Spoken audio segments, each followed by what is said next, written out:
네, 선생님들 안녕하세요. 저는 인천 영종고등학교에서 부엌에서 살고 있는 김병섭이라고 하고요.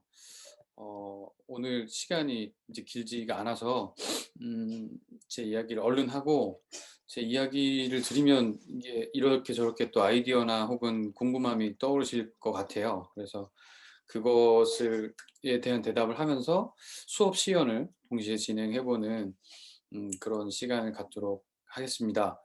먼저 바로 진행하겠습니다. 네, 오늘 이야기는 크게 네 가지로 진행을 할 건데요. 보기, 읽기, 쓰기, 만들기입니다. 네, 진행을 해보겠습니다. 먼저 지금 우리가 함께 살고 있는 이 시대, 이 상황에 대한 조금 간단한 설명을 좀 공유를 하고 지나가고 싶은데요. 지금 현재 유튜브 시대죠. 비대면 시대이지만 유튜브라는 매체로 대표되는 유튜브 시대인데, 이 시대의 특징은 누구나 주인공이길 바라고 누구나 주인공이 될 수 있다고 생각을 하죠. 다른 이유가 아닙니다. 지금 제가 그렇죠. 제가 지금 이 화면의 주인공이잖아요. 당장 제가 다른 분에게 화면 공유를 돌려드리면 그분이 당장 이 화면의 주인공이 될 수 있죠. 이게 굉장히 일상적으로 자연스럽게 일어날 수 있는 시대라는 겁니다. 근데 문제는 뭐냐면 우리들 중에 누군가는 혹은 학생들 중에 누군가는 자기가 주인공이 아닌 거에 상처받고 괴로워하는 시대라는 거죠. 저는 이게 학생들한테 유난히 더 민감하게 예리하게 다가갈 것 같아요. 음, 그래서 학생들은 그 어느 세대보다 우리가 만나는 이 학생들은 자존감에 예민하고 또 자존감에 쉽게 상처를 받는 세대가 아닌가 생각합니다. 디바이스가 너무나 간단하고 명료하고 쉬워서 누구나 주인공이 될 수 있어 라고 말을 하는 것이 오히려 어떤 면에서는 학생들에게 더 큰 스트레스로 압박으로 다가갈 수 있어서 자존감이라는 이 키워드가 굉장히 특히나 작년 또 앞으로 계속 굉장히 예민한 부분으로 다가가지 않을까 하는 생각이에요. 그래서 이 시대에 우리 선생님들이 해야 될 고생들이 더 늘었습니다. 원래도 우리는 결과가 공정하고 그러면서도 교사가 지치지 않고 그러면서도 10명 중에 최소한 7명 이상은 우리가 무슨 뭐 엘리트 양성소가 아니니까요.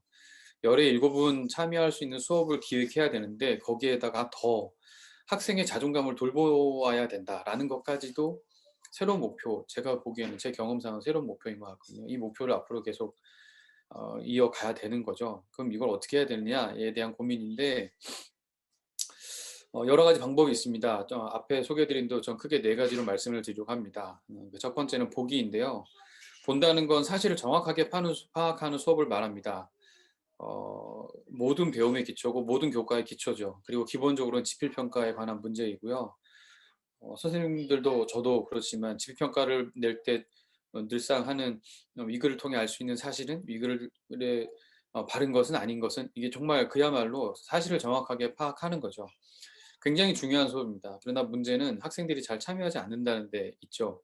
초등학교 학생들은 이 수업 너무 좋아하는데 중학교를 거쳐서 고등학생이 되면 안 그래도 대답을 잘 안 하는데요. 특히나 어, 배움에 대한 열의가 높지 않은 학생들이 모이는 그런 학교에 가면 특히나 이 보기 수업, 사실을 확인하는 수업 이런 식의 수업에 대해서 굉장히 거부감이 심하죠. 그것을 제 나름대로 해결했던 방법은 다음과 같습니다. 표지 지금 화면에 보시는 것은 질문 게임이라는 건데요. 어떠한 공통의 텍스트, 그것이 설명문이든 논설문이든 뭐 소설이든 학생들과 한 작품을 읽고 나면 다 읽었어요 하면 제가 이 학습지를 줍니다. 그러면 학생별로 개인별로 두 문제씩 네 명이서 모둠이 한 모둠이 네 명인데 이 네 명이 총 8개의 문제를 만듭니다.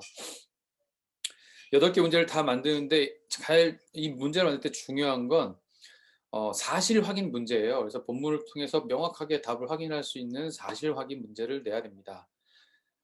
그리고 다 만들었어요라고 하면 학생들한테 서로 것을 옮겨 적게 하고 저는 거기에 확인 도장을 찍어주고요. 나중에 이 확인 도장으로 수행평가 점수에 반영을 하는데 아무튼 이 8문제를 만들고 나면 학생들끼리 중요도를 논의해야 됩니다.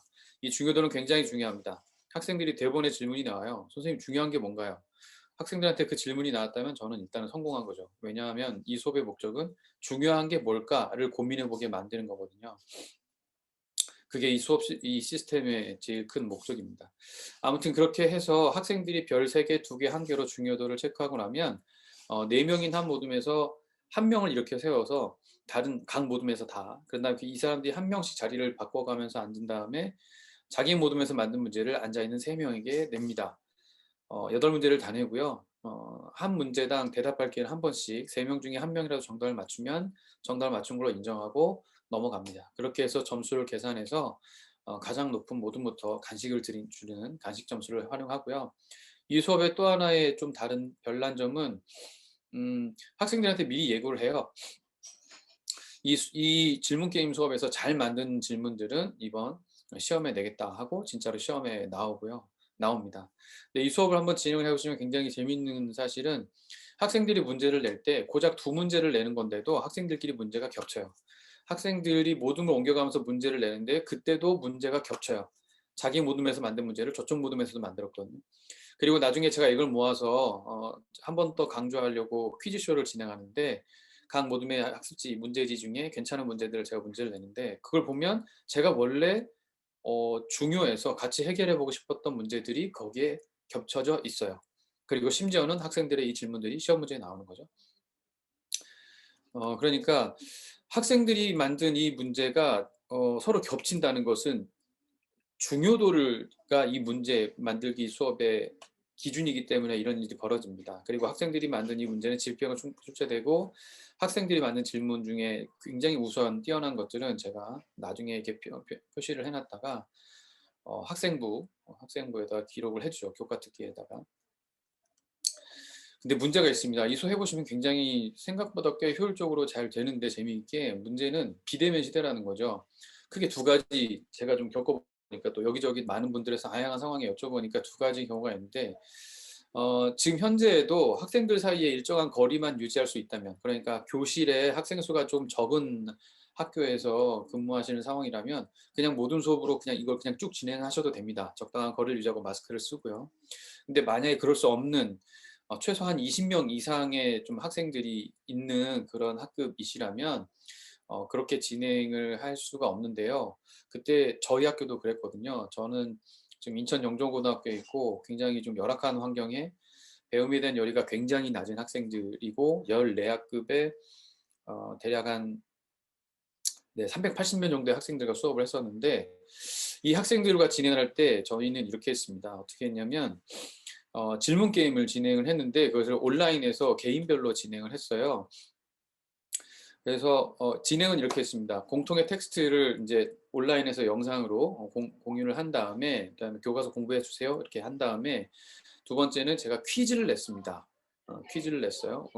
저희 메인 플랫폼은 그 옹클이었는데 옹클에 보면은 퀴즈를 만드는 시스템이 있어요. 그래서 퀴즈를 냈는데 그 다음에 뭘 했냐면 그 퀴즈에 대한 질문과 대답을 밑에 댓글에다가 꼭 달아달라고 했어요.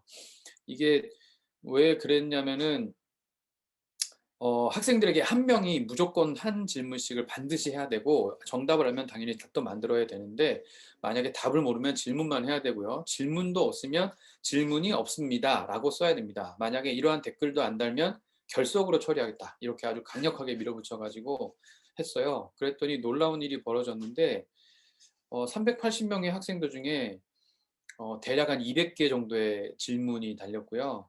그중에 정성을 다해서 쓴 댓글이 질문들이 한 100개 정도 됐고 이건 진짜 같이 한번 보면 좋겠는데 싶었던 질문이 50개.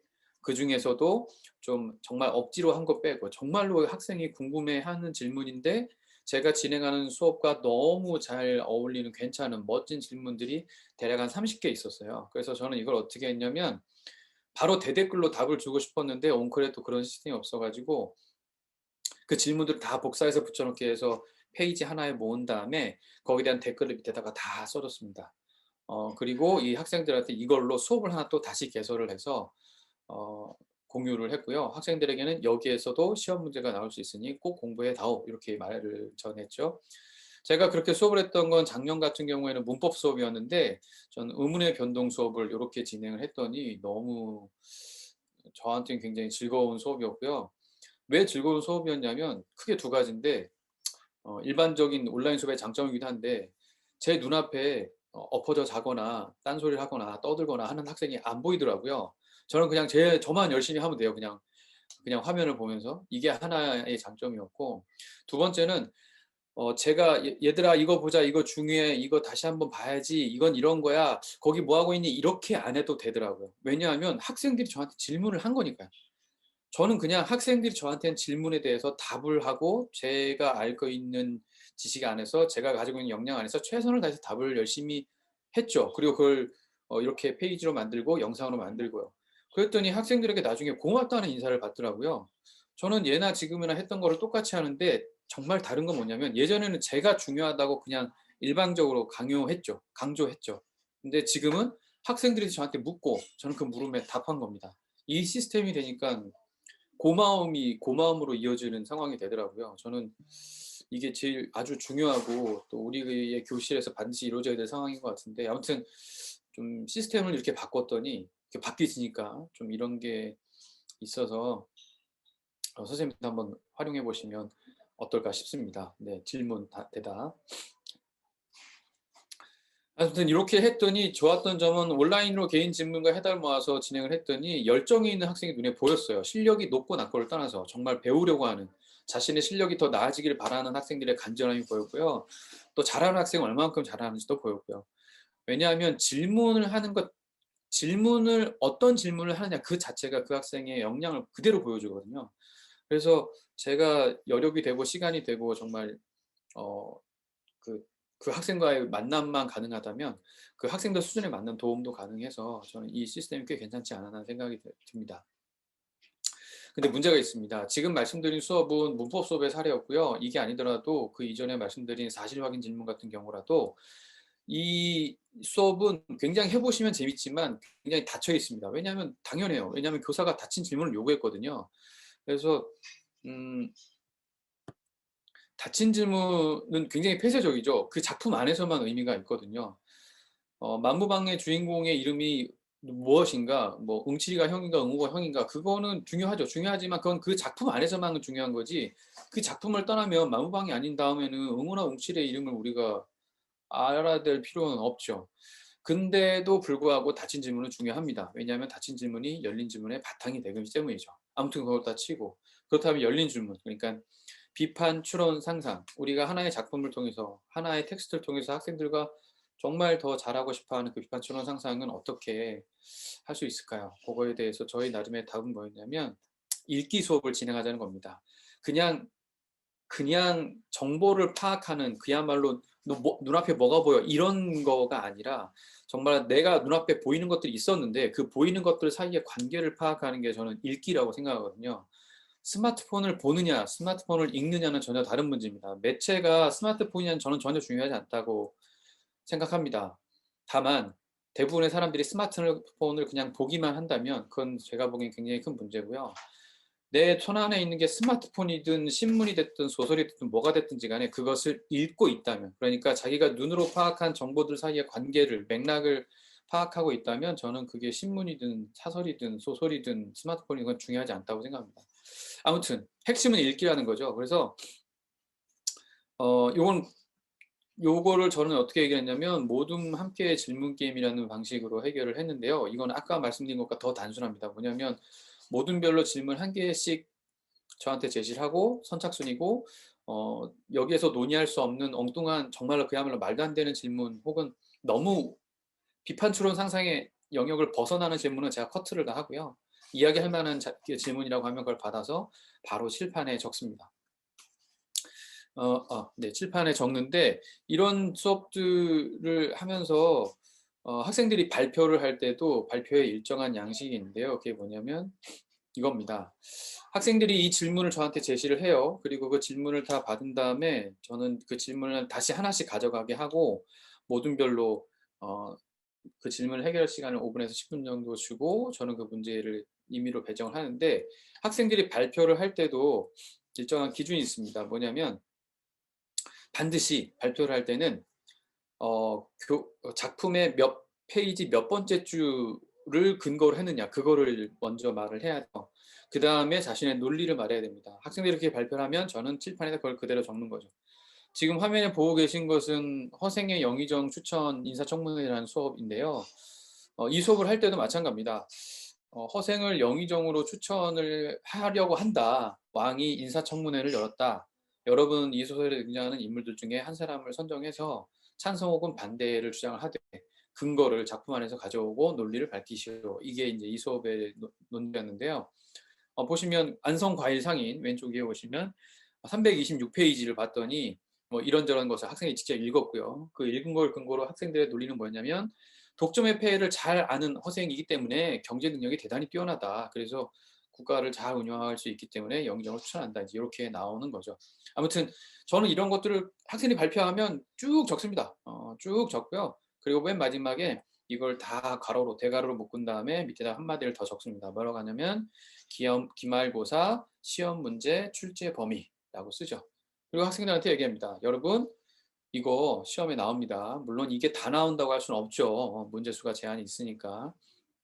하지만 이 중에 중요한 거 몇 개는 반드시 시험에 나올 거니까 여러분 꼭 우리가 시험 공부를 왜 합니까? 우리가 공부했던 걸 다시 확인해 보기 위해서 하는 거니까 시험 전에 이 내용들 꼭 한번 확인해 주기 바랍니다. 이렇게 마무리를 하는 거죠.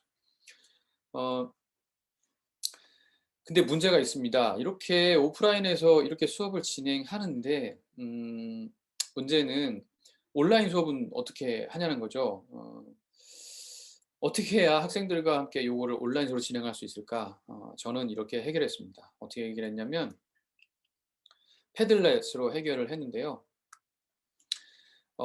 잠시 후에 선생님과 같이 직접 이제 확인을 실현을 이제 해보려고 하는데 패들렛에다가 아까 전에 지금까지 말씀드린 수업을 그대로 약간 각색해서 옮긴 겁니다. 그래서 보시면 먼저 1번을 보시면 1번 사실 확인 질문 정답 1개 이상 선착순 이렇게 돼 있죠. 여기가 그 첫 번째 사실 확인 질문을 하는 겁니다. 그래서 오프라인에서라면 한 사람당 2개씩 모둠이 총 8개에서 모둠 대항 게임을 진행했는데 온라인에서는 어떻게 했냐면 한 사람당 질문 1개씩 사실 확인 질문 선착순 똑같은 거 반복하면 안 되고요. 그걸 올려달라고 부탁을 했어요. 그러면 학생들이 이제 여기다 쭉 올리겠죠. 그러면 저는 거기 위에다가 댓글로 너무 고맙다, 훌륭하다, 멋진 질문이다. 야, 이거 진짜 시험에 나올 만한데? 뭐 이런 응원의 댓글들을 열심히 막 해줬고요. 학생들은 질문을 하나 올리고 나서 저의 댓글을 받고 나면 그 다음에는 뭘 하냐면 다른 친구들의 질문 3개를 골라서 그 3개 질문에 대한 답을 씁니다. 그렇게 쭉 해줘요. 그리고 이 시간이 끝나기 5분 전에 시간을 정해서 이제 학생들한테 어, 댓글로 정답을 발표해 달라고 그렇게 진행을 했습니다. 아무튼 그렇게 하고 나면 2번으로 넘어가는데 2번은 방금 전에 말씀드린 그 수업을 각색한 건데요. 비판, 추론, 상상, 질문을 원래 모둠별로 하나씩이었는데 온라인 수업에서는 개인별로 하나씩 하게 해줬습니다. 여기 작성본만 안내는 설명서로 다 들어가 있고요. 여기 밑에다가 댓글로 이 작품에 관한 비판, 추론, 상상의 질문을 하나씩 달아달라고 하는 거죠. 저는 그러면 또 똑같이 학생들이 달아준 댓글에다가 열심히 응원합니다.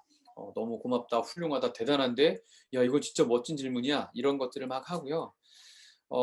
만약에 이렇게 해달라고 했는데 여전히 사실 확인 질문, 퀴즈 같은 질문을 하는 친구들이, 학생이 있으면, 어떤 의도인지 일단 한번 물어보고, 그 다음에 그 학생에게 다시 한번 비판, 추론, 상상의 질문을 부탁하고 이런 댓글을 단 거죠.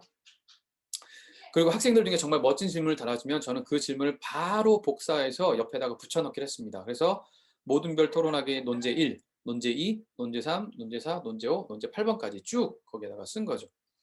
그렇게 하고 나서 그 다음 단계는 어떻게 했냐면 학생들한테 요청을 했어요. 특히나 각 모둠의 리더를 맡고 있는 이금희 학생들한테 뭐라고 물었냐면 요청을 했냐면 지금 여러 학생들이 질문을 잘해줘서 8개의 논제가 만들어졌는데 이 8개의 논제 중에서 정말 꼭 하고 싶은 논제 하나를 골라서 선택을 하는데 방법은 밑에 더하기 버튼을 누르고 작성하기로 들어가서 자기 모둠원의 학번과 이름을 4명을 다 적고 빨리 그거를 올리면 뭐 붙여넣기를 하면 그러면 그 사람들에게 인정 이렇게 한 거죠. 그랬더니 학생들이 뭐 이제 막 잠깐 우당탕탕탕 막 이렇게 하면서 막 댓글을 적는 시간이 있습니다. 그렇게 하고 난 다음에 어떻게 했냐면 대화를 댓글로 대화를 나눠주게 했어요. 그 논제에 대해서 자신의 의견, 상대방의 의견에 대한 이런 거를 하게 했고 각자의 의견을 얘기하는 것 정도로 끝나면 안 되고 모두문 4명이서 하나의 입장, 하나의 해석, 하나의 결론을 합의해서 내려달라고 했습니다. 그래서 대화를 나눠달라고 했죠. 근데 이 부분에서 선생님들이 정말 꼭 개입하셔야 되는데 저 예전에 그냥 이렇게 진행을 했다가 수업이 망했습니다. 왜 망했냐면 학생들이 대화를 몰라요. 대부분 어떻게 하냐면 이렇게 뭐 4명이서 대화를 하라 그러면 학생 A가 얘기를 합니다. 그것도 짧게 합니다. 그다음 B가 해요. 그다음 C가 해요. D가 해요. 끝났니? 끝이에요. 끝났어요. 어, 그러니까 하나의 논제에 대해서 네 사람이 그냥 한마디씩 하고 끝이에요. 너 이거 대화한 거야? 대화한 건데요? 너희도 대화가 뭐라고 생각하니? 얼굴 보고 얘기했잖아요. 이렇게 되더라고요. 근데 제가 참 안타까웠던 거는 굉장히 많은 어른들이, 굉장히 많은 학부모님들이, 그리고 너무나 안타깝지만 굉장히 많은 선생님들이 그걸 대화라고 생각하세요. 얼굴을 보고 말을 했으면 그게 대화지. 근데 그건 대화가 아니죠. 그건 대화처럼 보이는 형식을 갖췄지만 내용은 대화가 아니죠. 그래서 우리가 그런 대화를 나누고 나면, 대화라고 보여지는 그런 것들을 나누고 나면 아무리 하하하고 웃음 짓고 깔깔거리고 했지만 돌아서 나오면 마음이 허하죠. 그건 대화가 아니어서 그런 거예요. 그건 혼잣말이죠. 많은 사람들이 말을 했지만 그건 사실 여럿이 같이 한 혼잣말이죠. 혼잣말은 대화가 아니죠. 어, 거기에는 대화가 돼야 될 아주 중요한 요소가 빠져 있기 때문에 그렇습니다. 뭐냐면 그거 바로 가장 최소한은 동의, 그 다음은 공감, 그리고 가장 적극적으로는 질문입니다. 저는 특히나 질문에 집중을 했고요. 그리고 상대방의 이야기를 듣고 그 이야기에 질문을 하는 건 아주 멋진 동의이자 아주 강력한 공감이고, 그리고 정말 그 오고 가는 말들을 대화로 만드는 핵심이라고 저는 생각을 하거든요. 그리고 이게 무엇보다 좋은 건 형식으로 다루기 좋습니다. 그래서 저는 학생들한테 어떻게 얘기했냐면, 네 사람 A가 먼저 얘기를 한다. 이금희부터 시작하니까 이금희 얘기를 하면 이금희가 얘기를 하잖아요. 그럼 그 이금희에 대해서 나머지 세 사람이 동의, 공감 혹은 질문을 해야 되는데 전 되도록이면 질문을 해달라고 했어요. 질문이 없으면 공감을 해주고 공감도 힘들면 동의를 해달라고 했어요. 만약에 동의하거나 공감하기가 힘들면 질문을 해달라고 했어요. 그래서 이 패들렛 대화창에 댓글을 보면 A가 얘기를 하면 그 다음 B, C, D의 댓글이 반드시 달려야 돼요. 그게 동의가 됐든 공감이 됐든 질문이 됐든. 질문이 나왔으면 A가 다시 그 질문에 대한 답을 해야 되고요. 거기에 답이 부족하다 싶으면 또 질문하고, 그게 해서 A의 질문이 해결이 됐으면 그 다음 B로 넘어갑니다. 그럼 B가 또 얘기를 하죠. 그럼 B가 얘기를 하면 나머지 한 사람이 또 동의든 공감이든 질문을 하고요. 이렇게 네 사람이 한 번씩 돌아가서 얘기를 하고, 그렇게 해도 할 얘기가 남으면 이 방식으로 계속 진행을 해달라고 했어요. 물론 그렇게 굳이 귀찮게 한 사람씩 돌아가면서 꼬치꼬치 따지는 게, 그럴 필요 없이 자연스럽게 대화가 되는 모두이면 얼마든지 환영입니다. 얼마든지 환영인데, 만약에 그렇게 안 해 주신다면, 그렇게 할 수가 없다면 서로 번거롭더라도 이걸 해달라고 했어요. 이렇게 안내를 했더니 아하 하고 바로 시작하는 분도 있었고요. 여전히 뭔 소리 하는 모임도 있었죠, 당연히. 그럴 때는 이제 제가 가가지고 제가 이제 사회자가 돼서 A 먼저 얘기해 주세요. B 너는 어떻게 해? 동의하니? 공감하니? 질문이 있니? 하나는 해야 돼. 이렇게 B, C 그리고 저도 난 공감한다, 동의한다. 근데 이런 게 있지 않을까? 이런 거를 한 2번 정도 돌리고 나면 네, 학생들이 대략 어떻게 하는 건지 파악을 하더라고요. 그래서 저는 그 정도 하고 슬쩍 빠진 다음에 슬쩍 보면서 잘 되고 있나 이렇게 보면서 다른 모둠을 도와주러 가고 했습니다. 네, 그렇게 진행을 했더니 저는 굉장히 참 즐거웠고요.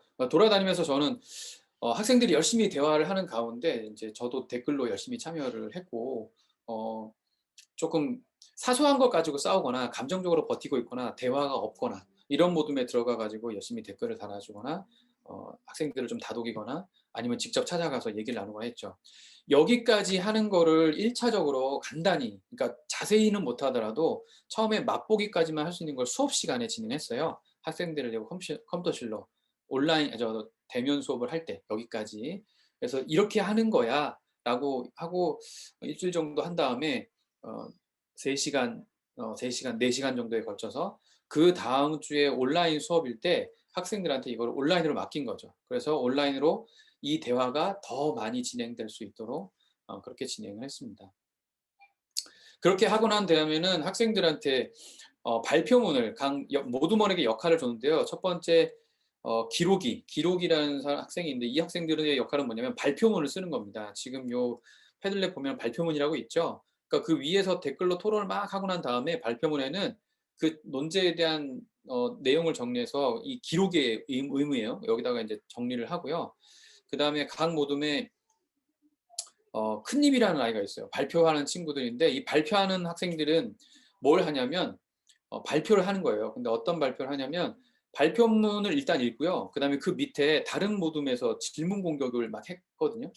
그 질문으로 막 상대방 글에 대한 공격을 하면 그 질문에 대한 답변을 또 영상으로 녹화를 합니다. 영상 녹화는 노트북으로 했고요. 그래서 노트북이 있는 학생들을 위주로 했고 노트북이 없다고 하면 그냥 휴대폰으로도 얼마든지 가능하니까요. 근데 조금 불편하긴 하겠지만 노트북이 제일 간편합니다. 노트북 녹화의 방법은 대부분 윈도우 체제를 쓰시니까 윈도우 왼쪽 아래에 검색창이 있는데 거기에 카메라라고 검색하면 바로 카메라 어플이 뜨고요. 그걸 클릭하면 바로 녹화가 가능합니다. 그러면 학생들이 네, 바로 녹화를 하면 돼요. 그리고 그 녹화된 영상을 바로 패들렛에 업로드하면 돼요. 패들렛의 아주 큰 장점은 밑에 더하기 버튼이 있는데 이 더하기 버튼을 클릭하면 온갖 자료들을 바로 메모로 밑에다 붙일 수 있거든요. 학생들이 만든 발표 영상도 바로 밑에 업로드해서 할 수 있습니다. 한번 그렇게 하고 그다음 마지막 나름이 역할을 맡은 친구인데 나름이는 두 가지 역할을 했습니다. 첫 번째는 뭐냐면 학생들이 어떠한 댓글을 쓰든지 간에 거기에 동의하고 공감하고 응원하고 질문하는 거를 무조건 시킵니다. 그래서 만약에 제가 댓글을 봤는데 응원하고 공감하는 게 몇 개 없어. 그러면 누가 책임이냐? 바로 이제 그 학생한테 야, 네가 일단 네가 먼저 분위기를 띄워야지 이제 이렇게 하면서 이제 하는 역할이 하나 있었고요. 그다음에 또 하나의 역할은 뭐냐면 발표문과 이런 게 다 작성되고 나면 맨 밑에다가 자신들의 발표문과 관련된 그 자료, 인터넷 자료, 그게 뉴스가 됐던 뭐 칼럼이 됐든 뭐 통계가 됐든 뭐가 됐든지 간에 그런 자료들을 그 밑에다가 링크를 걸어서 깔끔하게 해주는 거죠. 그리고 아까 제가 설명을 못 드리고 넘어갔는데 질문 공격 시간은 뭐냐면 학생들이 발표문을 먼저 다 작성을 하잖아요. 그럼 기록이들한테 발표문을 다 몇 날 며칠까지 작성해야 돼요. 라고 이게 끝나면 학생들한테 이제 질문 공격의 시간이 있습니다. 이때의 목표는 뭐냐면 반드시 다른 모둠의 글을 읽고 2개 이상 질문을 남겨야 되는데 이 질문은 공격입니다. 이제까지는 자기 모둠이 나눈 대화를 중심으로 자기 모둠의 논제를 가지고만 얘기했는데 이 시간에는 다른 모둠의 논제, 다른 모둠의 발표문을 보고 근거가 미약하다, 논리가 부족하다, 엉성하다, 이럴 수도 있지 않느냐, 저럴 수도 있지 않느냐, 왜 그렇게만 생각하느냐, 상대방을 아주 꼬치꼬치 따져서 아주 그냥 이제 곤란하게 만들 질문을 해달라고 부탁을 한 거죠. 그러면 학생들이 발표문 밑에다가 이렇게 댓글로 질문을 다다다닥 이렇게 다는 거죠. 아무튼 그렇게 진행을 했습니다. 그러고 나서 이제 학생들이 다시 거기에 대한 답을 하게 하고 모둠별로 다시 모여서 이렇게 진행을 했고요. 그렇습니다. 네. 아직은 저는 이 수업은 미완성이고요. 제가 이 수업을 이렇게 기획한 이유는 사실 배틀그라운드라는 게임 때문인데 굉장히 지난 3년 내 아주 흥행한 게임인데 배틀그라운드의 가장 멋진 설정은 뭐냐면 가장 많은 사람들의 호응을 얻었던 설정은 뭐냐면 시간이 지날수록 사람들이 움직일 수 있는 캐릭터가 움직일 수 있는 영역이 점점 좁아진다는 거였어요. 그래서 이곳에서 총 최대 100명이 들어가서 싸우는 슈팅 게임인데 점점 그 영역이 줄어들니까 이 사람들이 점점 모여들 수밖에 없는 거예요. 저는 굉장히 매력적인 설정이라는 생각이 들었고, 저 정도면은 저런 거라면 토론 수업에 적용하면 어떨까 하는 생각이 들었고요. 그래서 아직은 아무튼 제 최종 바람은 학생들이 이렇게 8개로 나눠져 있다가 점점 좀 이렇게 한 개의 논제로 이렇게 모여들게 하는 어떤 시스템을 이후에 추가하면 좀 더 매력적이지 않을까 하는 생각을 하고 있습니다. 그거는 올해 한번 시도해 볼 생각인데 아무튼 이렇게 해보시면 온라인 수업으로도 이게 괜찮게 진행이 되더라고요. 그리고 무엇보다 좋은 점 하나, 패들렛 이미 활용해 보신 분은 아시겠지만 패들렛 오른쪽 위에 톱니바퀴 모양을 클릭하시면 거기에 PDF로 출력이라는 게 있거든요. 그럼 PDF로 출력하면 지금 이렇게 그냥 칼럼별로 쭉 나열되어 있는 이 글들이 너무 예쁜 PDF 파일로 너무 예쁘게 쫙 정리가 됩니다. 그래서 학생들한테 전 이거 먼저 보여주고 시작했거든요. 뭐 보면 이렇게 정리가 된다. 너희들의 댓글이 이렇게 그대로 남는다. 선생님이 이걸 가지고 수행평가 진행할 거야. 얼마나 열심히 참여했는지 볼 거야. 어, 할 말이 없으면, 잘 모르겠으면 동의, 공감, 칭찬이라도 많이 해줘. 그거에 중요해. 이제 이렇게 하고 시작을 했더니 학생들이 그래도 꽤 아주 좀 동기부여가 되는 것 같더라고요. 일단 그걸 보자마자 우와 하는 소리가 나오거든요. 아무튼 요건 또 나중에 제가 보여드릴게요. 시연하고 나서. 네, 근데 문제가 있습니다. 이런 수업들을 진행을 해도 문제는 뭐냐면 똑똑하지만 무책임한 학생들이 있습니다. 당연하죠. 온라인 시대에 제가 제일 걱정하는 것이기도 한데요. 지금도 그렇습니다. 저희가 온라인으로 이렇게 화면으로 만나고 있지만 이런 프레임의 가장 큰 장점은 연출할 수 있다는 거죠. 그 말은 뭐냐면 숨길 수 있다는 겁니다. 사실 제가 지금 이 카메라를 이렇게 돌리시면 선생님도 깜짝 놀라실 거예요. 옆에 지금 막 빨래 쌓여 있고 막 설거지 안 돼 있고 막 네, 저의 불편한 근데 사람을 안다는 건 그런 모자람도 다 볼 수 있는 게 어쩌면 또 진짜 아는 거죠. 근데 온라인으로 이렇게 수업을 하면 굉장히 잘 통제가 되죠. 그래서 이미지는 굉장히 괜찮게 남지만 정말 정작 그 학생이 어떤 걸 정말로 받아들였는지를 확인하는 데는 좀 부족함이 있죠. 물론 온라인이 아니라고 오프라인이라고 그걸 다 파악할 수 있는 건 아니지만 저는 이 시간의 누적이라는 게 분명히 힘이 있다고 생각하거든요. 그래서 아무튼 어떻게 해야 되느냐? 저는 쓰기가 그래서 중요하다고 생각합니다. 그래서 쓰기 수업을 해야 되는데 간단한 거 두 가지만 안내드리고 마무리할게요. 어, 저는 요 온라인 시절에도 독서일지 한 학기 한 권 읽기 수업을 진행했는데 예전에 오프라인 때는 이렇게 진행했어요. 독서 일지를 씁니다. 별거 없습니다. A4 앞 한 장에 학습지가 있는데 앞뒤로 크게 8개 칸이 있고 앞으로 10차시 정도를 한 학기 한 권 읽기를 일주일에 1시간 진행을 하는데 학생들은 그 10차시 동안 8번 정도 그 한 칸씩을 채우면 돼요. 날짜를 적고 옆에다가는 명장면 명대사를 두 줄 적고 그다음에 그게 어떤 상황에서 나온 말인지를 두 줄 적고 그리고 그게 왜 나한테 명장면 명대사인지 그 밑에 두 줄 적고 총 이렇게 최소 6줄 이상의 글을 써달라고 그렇게 만들어 놓은 거를 8개가 있는 거죠. 그렇게 해서 10시간 해서 총 8개 정도 이상을 만들면 무조건 수행평가 5점 만점을 줬습니다. 요거 다 했어요 하고 나면 저는 그 학생들한테 독서학습지를 나눠줬고요. 이 독서학습지에는 A4 한 장인데 앞뒤로 총 8개의 질문이 있습니다. 이 8개의 질문은 어떤 책을 가져와도 할 수 있는 질문들 공통적인 중요한 질문들 8개가 있고요. 학생들한테는 이 8개 중에 6개 이상을 선택을 해서 충실하게 내용을 적으면 또 한 번 제가 수행평가 5점 만점. 단 8개를 다 적으면 거의 정말 무슨 일이 없는 한은 5점 만점을 받을 거다. 똑같은 내용을 반복해서 찍어넣기 하지 않는 이상 5점 만점을 받을 거야. 이렇게 진행을 했고요. 마지막 단계는 독서 서평입니다. 그 다음에 이 독서 학습까지 완성한 학생들한테는 여력이 된다면 컴퓨터실로 이동해서 여력이 안 된다면 학생들한테 원고지를 나눠주고 글을 쓰게 했는데 A4 저 같은 경우에는 1200자 이상 그러니까 보통 그 A4지 한 면을 하면 보통 400자 원고지가 좀 되거든요. 그럼 양면이면 800자죠. 그래서 양면으로 원고지가 인쇄된 걸 2장을 주고 4페이지에 4페이지 1, 2, 3, 4 4페이지에 단 한 글자만 넘어가도 1200자 이상으로 인정한다. 이렇게 했더니 학생들이 그나마 좀 수월하게 진행을 했어요. 근데 이게 온라인 수업에서 진행을 할 수가 없죠. 그래서 저 같은 경우 어떻게 했냐면 독서 일지 8자시를 그냥 온라인으로 진행을 했습니다. 온라인 수업 기간에 그냥 진행을 했고요. 그리고 독서 학습지 같은 경우에는 몰아가지고 뭐 1차시든 2차시든 3차시든 학생들이 학교에 나오는 시간에 왜냐하면 독서 일지를 집에서 작성하는 건 지금 현재 우리 평가 지침상으로는 그렇게 하면 안 되거든요.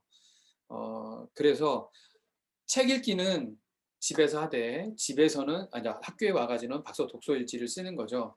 1시간에 2개씩 그렇게 해서 총 3시간에서 좀 줄여가지고 6개를 쓰게 했어요. 6개 더 쓰면 얼마든지 좋고 그래서 애들이 아무래도 학생들이 학교에 나오는 시간이 별로 없어가지고 더군다나 또 일정이 어떻게 변할지 방역 단계가 어떻게 진행될지 참 알 수가 없어가지고 나왔을 때 어쨌든 일주일 단위로 방역 지침이 바뀌니까 일주일 안에 어떻게든 해결해야 되겠다 싶어가지고 아무튼 그렇게 진행을 했습니다.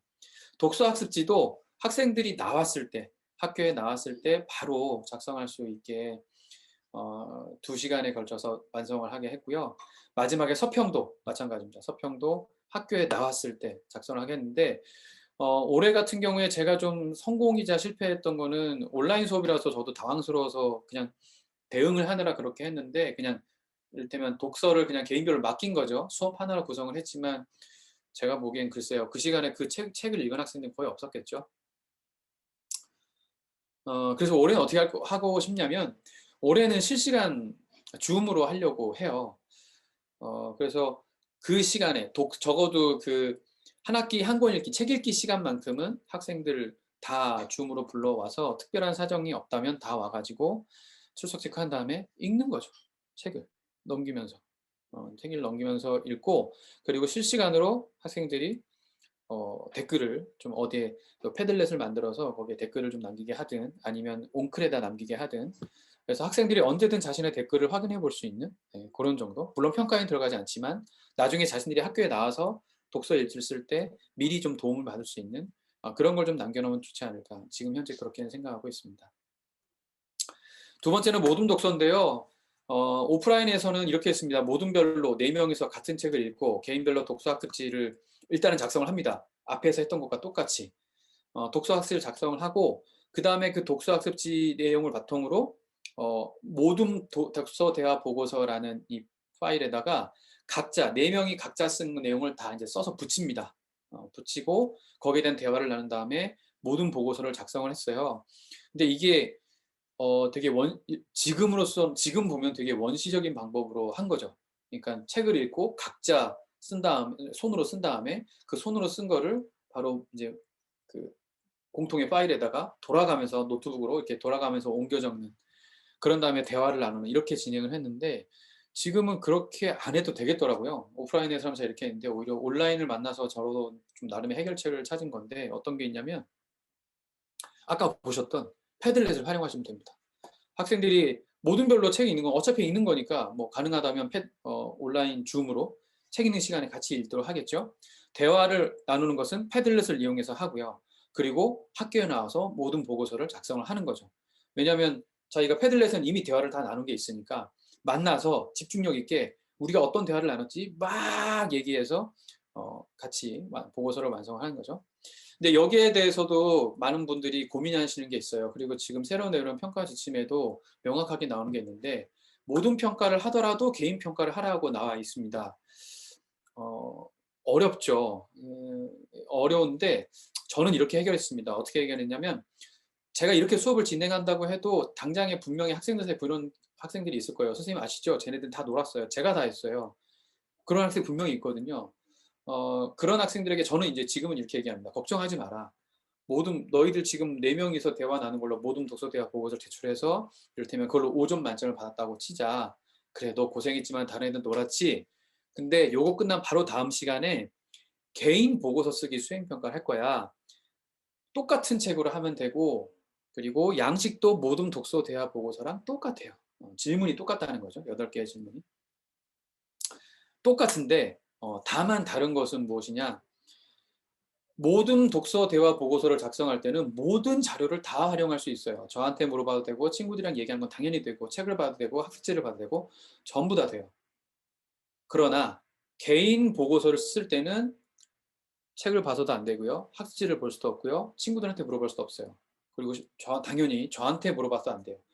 지난 4시간, 5시간 동안 진행했던 모든 보고서를 하면서, 그 활동을 진행하면서, 그것이 온라인 됐든 오프라인 됐든 자기가 열심히 했던 그 내용들에 대한 기억만을 가지고 써야 돼요. 이렇게 했더니 모든 활동을 열심히 한 학생들은 당연히 개인 보고서 쓸 때 쓸 말이 당연히 너무 많죠.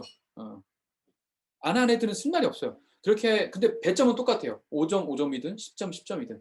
이렇게 했더니 자연스럽게 열심히 한 학생과 좀 잘 안 한 학생들이 자연스럽게 구별이 좀 되더라고요. 그래서 네, 요거 한번 이렇게 한번 활용해 보시면 좀 도움이 되지 않을까, 네, 하는 그런 생각이 듭니다. 네, 자세한 내용은 제가 우리 뭐죠? 그 원고에 자세한 내용은 나와 있으니까 한번 또 좀 아이디어가 더 궁금하신 분은 그걸 보시면 되고요. 마지막 이야기로 넘어가겠습니다. 마지막은 만들기입니다. 창작 수업인데요. 저는 일단 말씀을 드리면, 저는 이게 온라인 시대에 더더군다나 21세기 대한민국에 더더군다나 코로나로 비대면으로 전 세계적으로 특히나 대한민국에서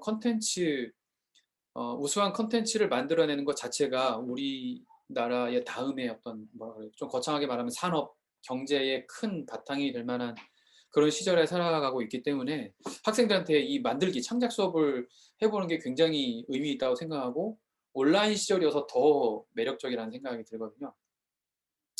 근데 어렵죠. 그래서 제 나름대로는 이렇게 해봤는데 도움이 됐으면 합니다. 첫 번째, 학생들한테 아주 간단한 활동을 합니다. 질문은 3개고요. 아주 간단해요. 첫 번째 뭐냐면 당신이 최근에 관심을 두었던 낱말 10개를 쓰시오. 이게 질문 1번이에요. A4 한 장에 질문이 1번, 2번, 3번인데 1번에 이게 있습니다. 2번엔 뭐가 있냐면 그 10개 중에 내가 한 문장 이상, 한 줄 이상 뭔가 끄적끄적 이야기를 쓸 수 있겠다 싶은 낱말 3개를 골라서 그 이야기를 써주세요. 이게 2번이에요. 그 다음에 3번은 뭐냐면 그 낱말 3개 중에서 이거는 쓰다 보니까 이거저거 막 생각이 계속 나는데 10줄 이상 쓸 수 있을 거를 하나를 정해서 10줄 이상 쭉 쓰는 거예요. 뭐가 됐든 상관없어요. 이야기가 안 이어져도 돼요. 그 낱말에 대해서 떠오르는 아이디어들을 그냥 막 쓰면 돼요. 그 낱말에 관한 거를. 여기까지가 1차입니다. 그 다음에는 뭘 하냐면 요걸 바탕으로 만약에 생활글, 수필을 쓰고 싶다, 쓰게 하고 싶으시면 학생들한테 그거를 바탕으로 해서 생활글을 쓰게 하면 됩니다. 학생들한테 요 10줄을 가지고 A4 한 페이지로 만들어 다오. 이렇게 얘기를 하는 거죠. 학생들한테 얘기할 땐 A4 2페이지로 만들어 다오. 단 2페이지에 단 한 글자만 넘어가도 2페이지로 인정하마. 1200자의 글을 만들어 다오. 단 1200자를 넘어서 1300자째에 단 한 글자만 넘어가도 1200자 이상으로 인정한다. 이렇게 학생들한테 요구를 하는 거죠. 그러면 학생들이 그걸 가지고 이렇게 만드는데 요 수업을 진행했을 때 저는 수필 수업을 했고요. 수필 수업의 어떤 포맷, 기본 포맷 2가지를 얘기했죠. 첫 번째, 수필은 2가지 중에 하나는 꼭 있어야 된다. 첫 번째는 감정. 어떤 절실한 감정, 어떤 감정에 대한 아주 자세한 표현, 아무튼 어떤 명확한 감정들이 드러나거나 두 번째, 교훈이 드러나야 된다. 둘 다 있어도 좋다. 근데 2개가 다 없으면 그렇게 매력적인 수필이라고 보기는 좀 어려울 수 있다. 이렇게 얘기를 하거든요. 그게 설명문과의 차이라고도 얘기를 하고요. 아무튼 그래서 이 창작에 들어와서도 학생들한테 2개 중에 하나는 꼭 있어야 된다고 얘기해요. 감정이 있거나 교훈이 있거나 둘 다 있으면 더 좋고 거기에 정보까지 있다면 더더더더 좋고 아무튼 이렇게 이제 설명을 하는데 학생들이 이제 그러한 거를 만들어서 이제 쓰는 거죠. 두 번째는 생활시를 만드는 겁니다. 그 10줄을 바탕으로 그거를 시로 만드는 건데 저는 10행 이상을 쓰면 모두 다 만점, 9점 혹은 10점이다. 만점이다. 이렇게 얘기를 해요. 네, 그렇게 합니다. 근데 굳이 10행이 아니라 8행, 6행도 되는데 제가 다만 선생님들이 좀 경계하셨으면 하는 거는 아무렇게나 써도 된다. 마음대로 써봐라는 건 저는 좀 위험하다고 생각합니다. 왜냐하면 어떤 일이 벌어지냐면 학생들이 아무것도 안 하고 다 했다고 당당하게 얘기하는 상황을 생각보다 자주 만나실 수 있어요. 예를 들면 저 같은 경우에는 뭐 써봐라 그랬더니 뭐 시수업 쓸 게 없다. 끝. 이게 시예요.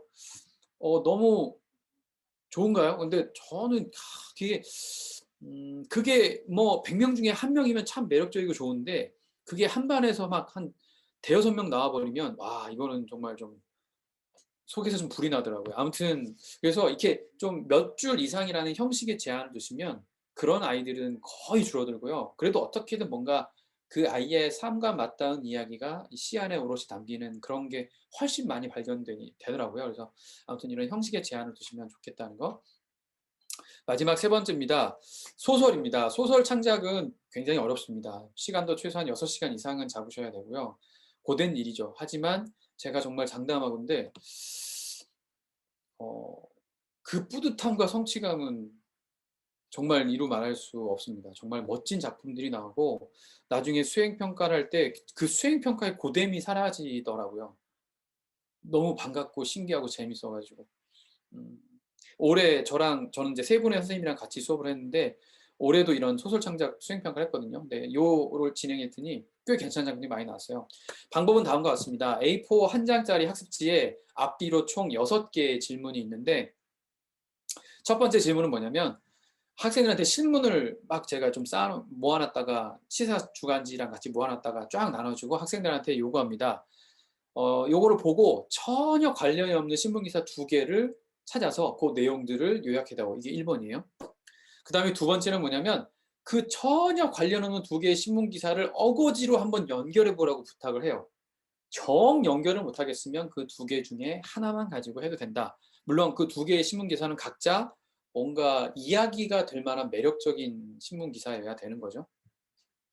아무튼 그게 성공하면 이런 게 벌어집니다. 뭐냐면 뭐 트럼프 대통령이 이제 막 백악관에서 떠나네 어쩌냐는 정치면 기사가 하나 있다고 치고, 그리고 또 하나는 BTS가 다시 한번 뭐 저 그래미상에 이제 후보로 올라갔다는 뭐 이런 연예명 대중가요 이런 기사를 가져왔다고 치면 학생들이 그렇게 만들 수 있는 거죠. 트럼프 대통령 BTS의 새로운 멤버로 합류, 이런 게 나올 수 있는 거죠. 그래서 막 트럼프 대통령이 막 자기 참모들 아직 떠나지 않은 참모들한테 아직 마지막 반전은 어떻게 정말 불가능할 것 같은가 그러면 방법이 있습니다. 뭔가 요새 한류가 대세라는데 BTS라는 그룹이 있는데 거기에 어떻게 해서 그런가 그럼 내가 새로운 멤버로 하면서 막 했더니 막 이제 뭐 저 난리가 나는 거죠. BTS도 난리가 나고 이제 막 제작진들도 난리가 나고 막 아미들도 난리가 나고 막 이런 이야기들이 막 몽글몽글 해가지고 이야기가 막 나올 수 있는 거죠. 그러니까 이런 것들을 이제 줄거리에다가 이제 간략하게 써달라고 하는 겁니다. 그 다음에 반전을 두 개를 설정해야 되는데 여기서 말하는 반전 두 개를 해달라고 하면 학생들이 대번에 꽤 많은 사람들이 오해하는 게 뭐냐면 이게 반전이라는 게 무슨 꼭 아침 드라마처럼 막 김치로 뺨을 때려야만 반전이 아니에요. 그런 자극적인 장면이 반전이 아니고 독자의 기대를 꺾으면 그게 반전입니다. 그래서 소설 앞부분에선 착한 사람인 줄 알았는데 나쁜 놈이고 나쁜 놈인 줄 알았는데 착한 놈이고, 그리고 굉장히 약한 사람인 줄 알았는데 강한 사람이고 강한 사람인 줄 알았지만 이런 상처가 있고 약하고, 그리고 사실 진짜 나쁜 사람은 우리가 처음에 착한 줄 알았던 그 사람이 뒤에서 조종하고 있고 이런 거예요. 그래서 반전이라는 건 독자가 기대했던 거를 꺾는 게 반전이다. 이렇게 얘기를 해주면 학생들이 기가 막히게 알아듣더라고요. 물론 있죠. 우리가 이거를 원래 교과서에 나온 대로 얘들아 소설은 서사성의 예술입니다. 인과율의 예술입니다. 전형성이라는 걸 알아야 됩니다. 그것이 이렇게 아무리 설명을 해봐야 알아듣는 학생은 거의 없습니다. 근데 얘들아 반전 두 개 있어야 돼. 하나 있는 거 아니야. 두 개 있어야 돼. 잘 꽈야 돼. 잘 꽈야 돼. 이렇게 하면 기가 막히게 학생들이 그게 뭔지 알아들어요. 저는 요즘에 학생들을 만나면서 정말 느끼는 거는 분명히 언어 능력은 떨어졌습니다. 어휘력도 떨어졌어요. 근데 다만 제가 대단히 높게 평가하는 건 서사 능력은 어마어마하게 대단해졌습니다. 아무리 복잡한, 아무리 어려운, 그것도 2시간, 3시간 안에 끝나는 것도 아니고, 뭐, 14회, 28회, 30회짜, 그것도 시즌이 1, 2, 3, 8, 근데 그 어마무시한 장대한 분량의 서사물도 다 이해해요. 누가 어디서 나왔고, 누가 누굴 죽였고, 그게 어떤 이유 때문이고, 그들의 뒷관계는 어떻고, 누가 누굴 사랑하고, 그 서사 인과 전형성을 다 알고 즐기고 있더라고요. 그래서 저는 그렇다면 이 학생들의 서사 능력을 좀 이끌어 보는 면 어떨까 하는 그런, 그래서 우리들의 언어도 그렇게 좀 그런 노력이 필요하지 않을까 싶고요. 그 다음 세계는 첫 번째는 주인공 두 명의 신상을 터는 겁니다. 두 사람이고 무조건 두 명 이상 등장해야 됩니다. 심리소설 이런 거 절대 안 됩니다. 여러분 심리소설 하시면 안 됩니다. 망합니다. 소설이 정말 도대체 몽롱한 지경으로 빠져서 도저히 헤어날 수 없어요. 아무튼 심리소설은 안 되고요. 반드시 인물은 두 명 이상 등장해서 어떻게든 사건이 있어야 된다고 하고, 두 명 하고, 그다음에 작품 중에 힘을 쏟고 싶은 명장면 명대사를 꼭 만들어서 해야 됩니다. 요거는 작가나 시나리오 작가들이 이렇게도 하더라고요. 줄거리를 만든 다음에 대사를 붙이는 게 아니라 명장면과 명대사를 먼저 만들고 그걸 향해서 인물들을 달려가게 만드는 거더라고요. 아무튼 이렇게도 하고, 마지막은 우리 학생들이 이제 또 그림 그리는 걸 좋아하니까 작품 표지를 그리게 하고, 그 작품 표지에는 너가 만들고 싶은 그 작품의 주요 내용들이 한뿍 들어가 있어야 된다. 그렇게 요구를 해서, 물론 그래봐야 학생들 그림 실력이라는 게 거의 뭐 졸라매를 벗어나기 힘들지만 아무튼 그렇게 하면서 소설을 좀 구상을 해보라는 거죠. 저는 이게 끝나고 나면 바로 소설 쓰기로 들어가는데요. 혹시 좀 더 촘촘하게 이야기를 만들고 학생들의 이야기를 도와주고 싶으시다면 이것을 넘어서서 그 트리트먼트라고 이제 시나리오 작가들, 영화 작가들은 그렇게 부르는데, 각 에피소드, 이거는 지금 이제 시놉시스, 그야말로 줄거리를 만드는 작업이거든요. 근데 트리트먼트는 뭐냐면, 이를테면 그게 10개의 에피소드가 있는 이야기다 치면 그 시놉시스 밑에 10개, 10회에 해당하는 또 하나의 시놉시스 10개가 필요한 거죠. 그게 트리트먼트예요. 네, 아무튼 그거까지 학생들이 어떻게 시작해서 어떤 과정을 거쳐 어떤 결말에 이르려고 하는지 최소한 3개 정도로 이야기 좀 구별해 봐라. 이렇게 하면 학생들이 또 고민하면서 내용을 채우거든요. 아무튼 그렇게 한번 어떨까 하는 생각이 듭니다.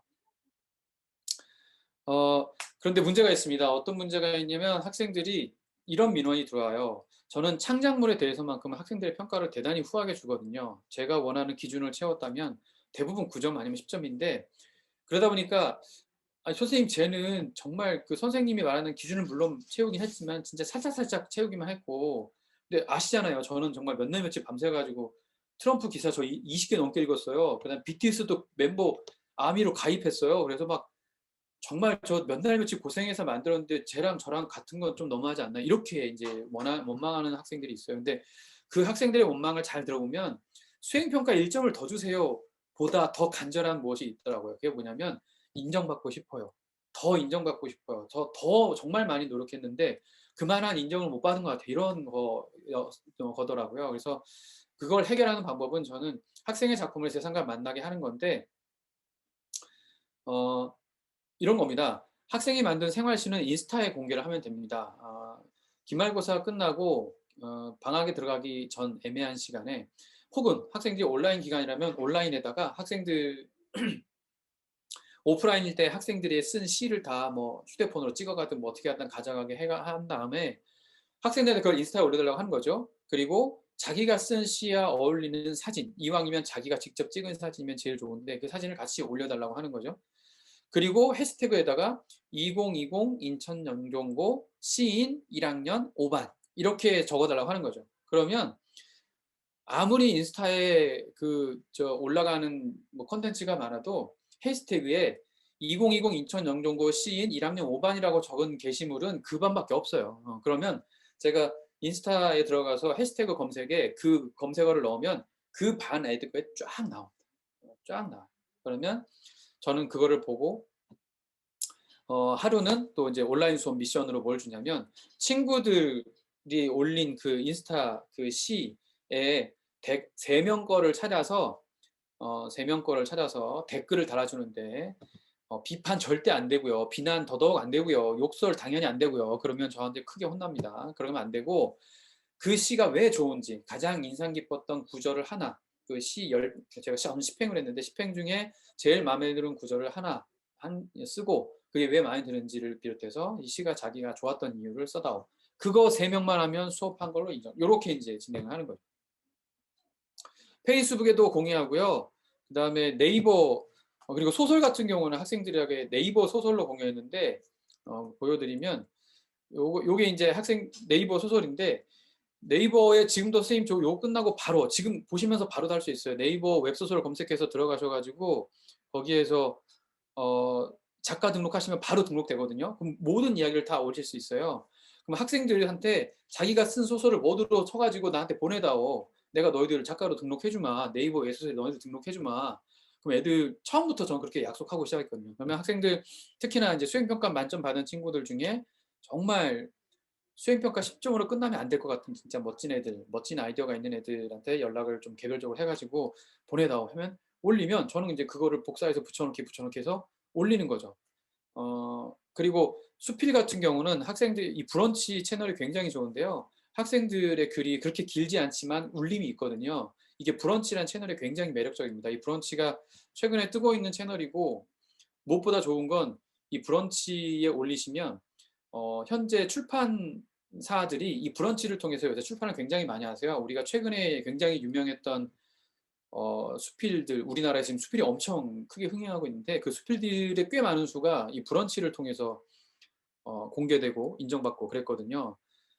그리고 막 그 독립 출판했던 책들이 많이 인기를 얻으면 그게 브런치를 타고 공개되고 거기서 또 인정받으면 일반 출판물로 넘어가고, 이런 루틴이 반복되고 있어요. 그래서 아무튼 굉장히 멋진 플랫폼인데 아무튼 학생들한테 그런 걸 막 보여주면서 너희들이 훌륭한 수필 작가가 될 수 있다. 내가 매니지먼트를 하마 얼마든지 해다오. 그렇게 해서 받은 걸 가지고 브런치에 올리는 거죠. 제가 보기엔 브런치가 글을 읽는 데에는 너무 최적화된 시스템이에요. 그래서 한번 모바일로 한번 지금 들어가서 보시면 정말 예쁘게 나오거든요, 화면에. 그래서 한번 그렇게 해보시면 어떨까 하는 그런 생각이 듭니다.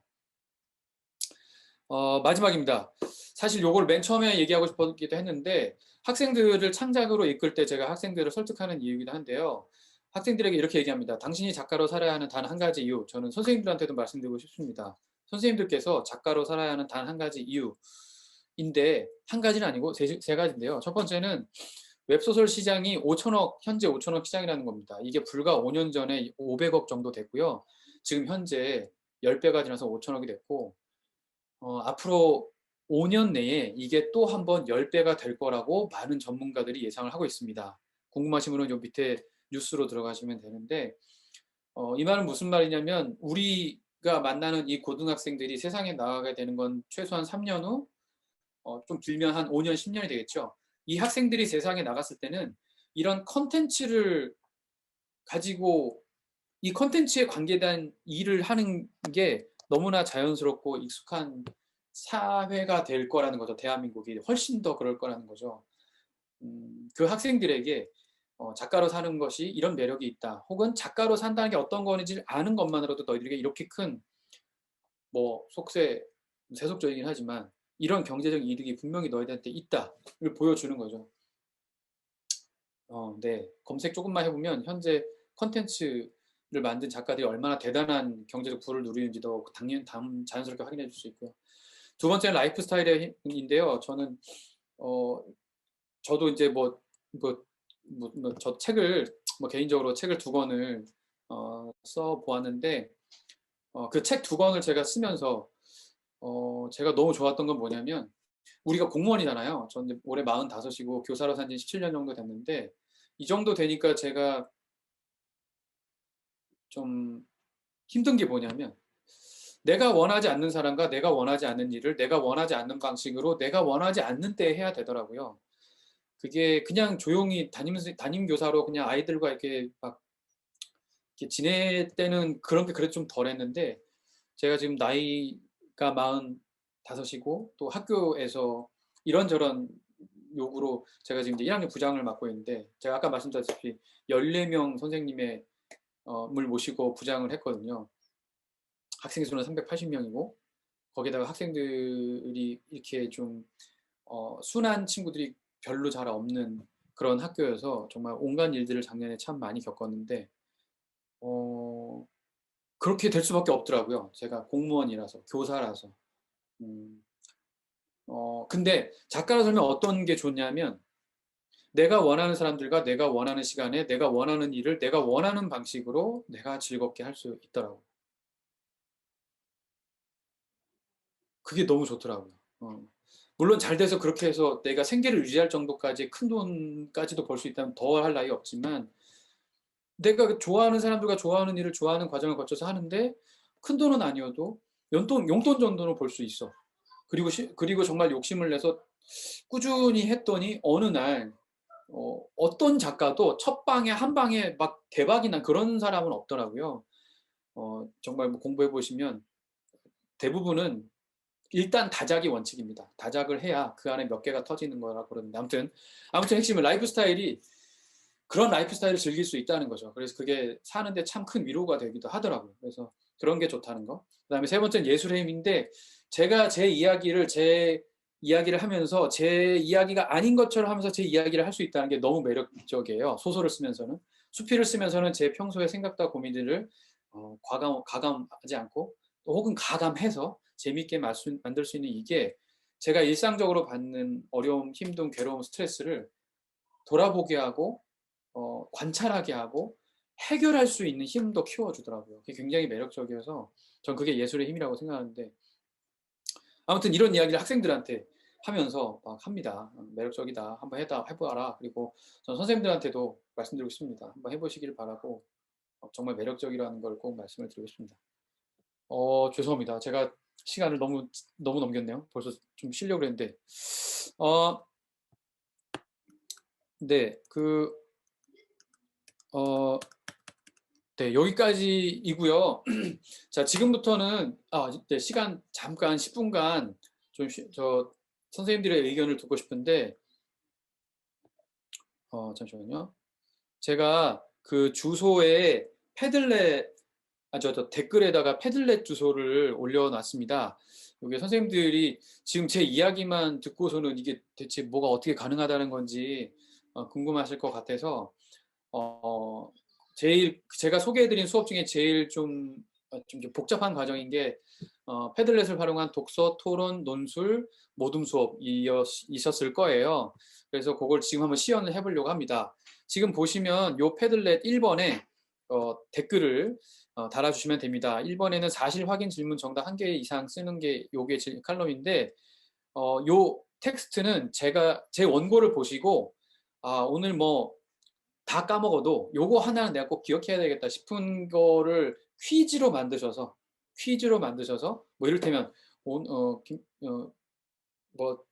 가장 잘 활용해야 될 온라인 수업의 보조 도구는 무엇인가, 뭐 사이트는 무엇인가, 그러면 뭐 패들렛 뭐 이렇게 할 수 있겠죠. 아무튼 그거를 하나 이렇게 달아주시고요. 그 다음에 달아주셔야 되는데 지금 시간이 없으니까 이거는 생략하겠습니다. 학생들한테는 이렇게 한다는 거. 진짜 해야 될 건 2번입니다. 2번은 원래는 학생들한테 어떤 작품을 읽고 나면 비판처럼 상상 질문을 1개 이상 해달라고 하는 건데 선생님들께서 여기 밑에 요 더하기 버튼을 누르시고 요 더하기 버튼에다가 지금 제 이야기를 듣고 혹은 제 원고를 읽으시면서 궁금하신 것들 뭐 당장에 그런 거 있잖아요. 아니 그래 당신이 하는 얘기가 뭔 소리인지 알겠는데 아니 우리 학교에서 이거 하려면 당장에 이런 민원이 발생할 것 같은데 이거 어떻게 하냐, 그리고 이런 거는 어떻게 해결하냐, 아니 애들이 읽는다고 읽냐, 애들이 쓰란다고 쓰냐, 뭐 여러 가지 현실적인 질문들이 있잖아요.